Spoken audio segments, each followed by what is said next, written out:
Hi everyone, this is Hankovath and I am filming in beautiful, rainy and hot Honduras.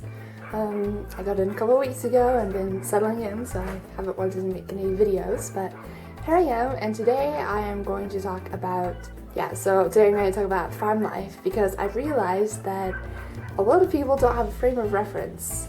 I will get questions about, what were you up to today, or what happened today, and I'll say something like, oh yeah, the cows got out, so the boys had to go get the cows, and they'll just be like, okay, and you can tell that it doesn't really compute. So today I'm just going to talk about farm life. So if you ever think that you should line dry your laundry to make it smell fresh and outdoorsy, that doesn't happen. Además, we have something on our farm called a trash pila. So basically it's just a big concrete structure that we dump our trash in, and then we had to burn it because there aren't waste management services here out on the mountain. It's literally just a mountain. When I say that, people are like, oh, okay. I think they're envisioning like a suburbia on a mountain. No, it's a mountain, and that's our village. Why did I get off on that tangent? Okay. Yeah, so in the rainy season, it's especially hard because we do have one dryer.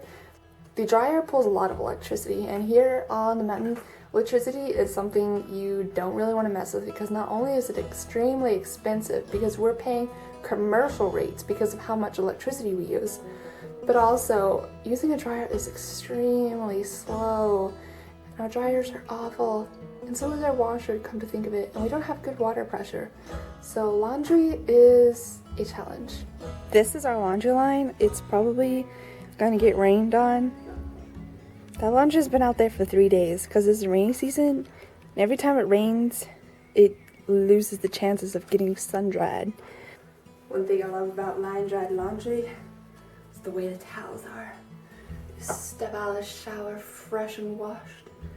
You unfold the towel, you rub it on your body, all of a sudden, you feel like you're rubbing sandpaper. Not cool, people. Not cool.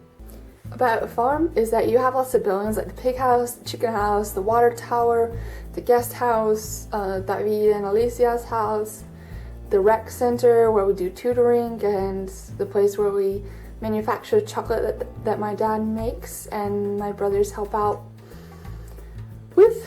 Is you're probably gonna get wasps' nest or bees' nest. And one thing that my brothers love to do is they all like to take shirts, and I'll show you how. So basically, you take a shirt and you slip it over your head, preferably with long sleeves, like this. And you take the sleeves and you tie it on the back of your head, like so. And then you put on long sleeve shirts and big pants, and you knock out the wasp nest. And you run away as fast as you can, wearing all the gear that you have, and just hoping that you don't get bit. So, like that, my brothers have gotten into a lot of trouble because they'll do it with my littlest brothers who maybe don't run as fast, and usually ends up with a few tears, but over the years they've gotten good at it, and so that's a regular thing.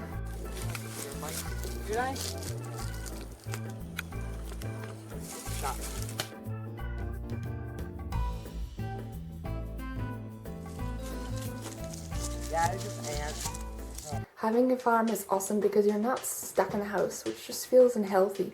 In Honduras, I'm looking outside this window right now, and I'm surrounded by pine trees and mountains all around, and beautiful clouds and beautiful blue sky. It's just something beautiful about living on this mountain and living on this farm that I always miss no matter where I go. I mean, Texas has its own beauty with the vast open sky, but honestly, this will always feel like home to me. Another thing about the animals on our farm is pigs.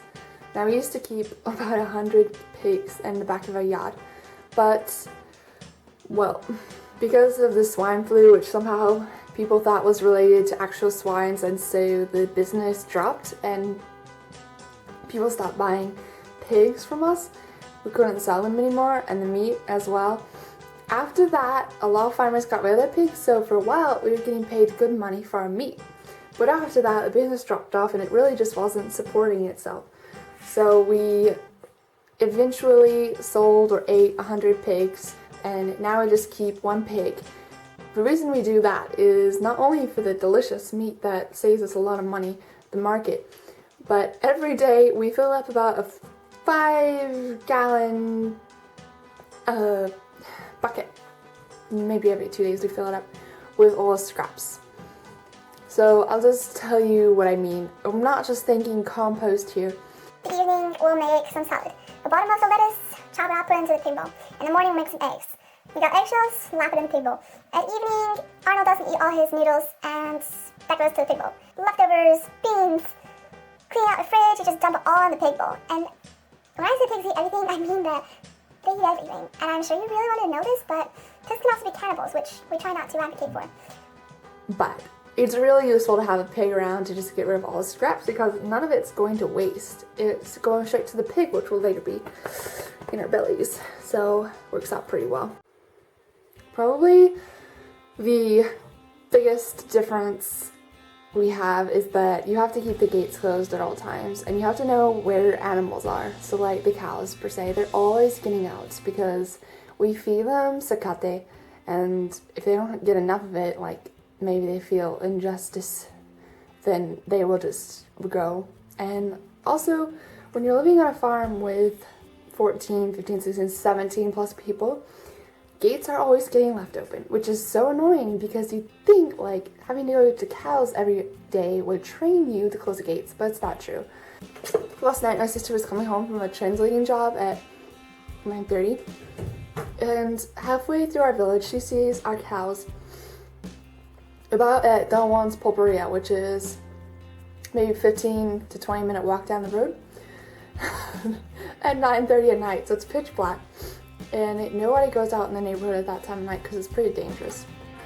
So she comes home, they chase it up the Mennonite Hill, which is about 10 minutes away from our house. And after that, they just have to leave the cows. So she comes back and she was like, well guys, I was at Don Juan's Pulperia and I saw some cows. And everyone was like, oh no, please don't tell me there are cows. And she was like, there are cows. And so my brothers all had to get out and go at 9:30 at night and get the cows. We chased them back, and I stayed home to hold down the fort with the little guys who were already asleep. And finally got all the gates closed, and then decided to go make canoes in our laguna, which is just like a pond that's nasty. That's a random into the story, but that's what happened last night. Another thing about farm life is chickens. My mom loves to have chickens because they lay eggs, and you can just move them around in their little house and they'll eat bugs and all this great stuff. It's awesome. But we keep them in a house because the neighborhood dogs will try to eat the chickens, which has led us into trouble in the past. So my brother built them a house, and every time we have to clean it out or move it, all chickens get out and we have to chase the chickens.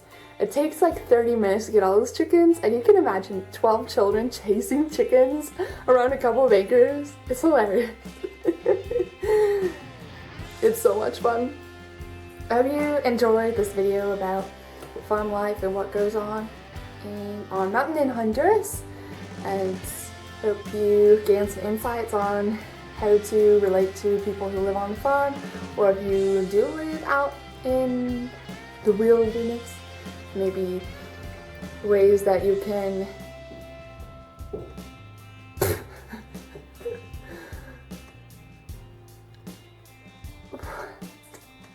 it doesn't matter.